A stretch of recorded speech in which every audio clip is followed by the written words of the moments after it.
अहिलेको समयमा Coca Cola वा अन्य सफ्ट ड्रिङ्क बिना कुनै पनि अकेजनहरू मनाइदैन। अहिले कोका कोला जस्ता सफ्ट ड्रिङ्कहरूको क्रेज धेरै बढिरहेको छ।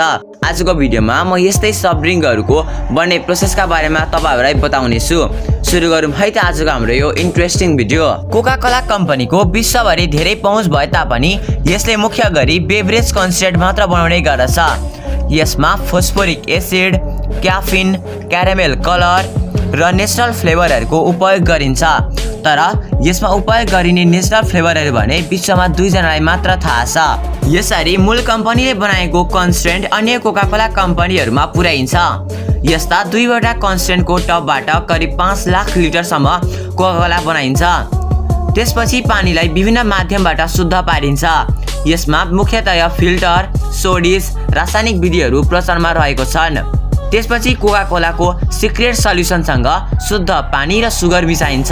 ग्लोथ सिस्टम नामको एउटा मेसिनद्वारा त्यसमा CO2 फिल गरिन्छ। यसरी कोका कोला फ्याक्ट्रीमा कोका कोला तयार हुन्छ। त्यसपछि कोका कोला फिल गर्नका लागि बोतल बनाइन्छ। बोतललाई फुलाउनु भन्दा अगाडि बोतलको स्वरूप यस्तो किसिमको देखिन्छ। यसलाई हिटिङ मेसिनद्वारा फुलाई बोतलको आकार दिइन्छ। यसरी कुनै पनि किसिमको प्लास्टिकको बोतलहरू तयार हुने गर्दछ। अब कोका कोलालाई उक्त बोतलमा फिल गरिन्छ। कोका कोलालाई बोतलमा हाल्नेदेखि लिएर प्याक गर्नेसम्मको कार्य मेसिनद्वारा नै हुन्छ। यसरी कोका कोलालाई तयार पारी ठाउँ ठाउँसम्म पुर्याइने गर्दछ।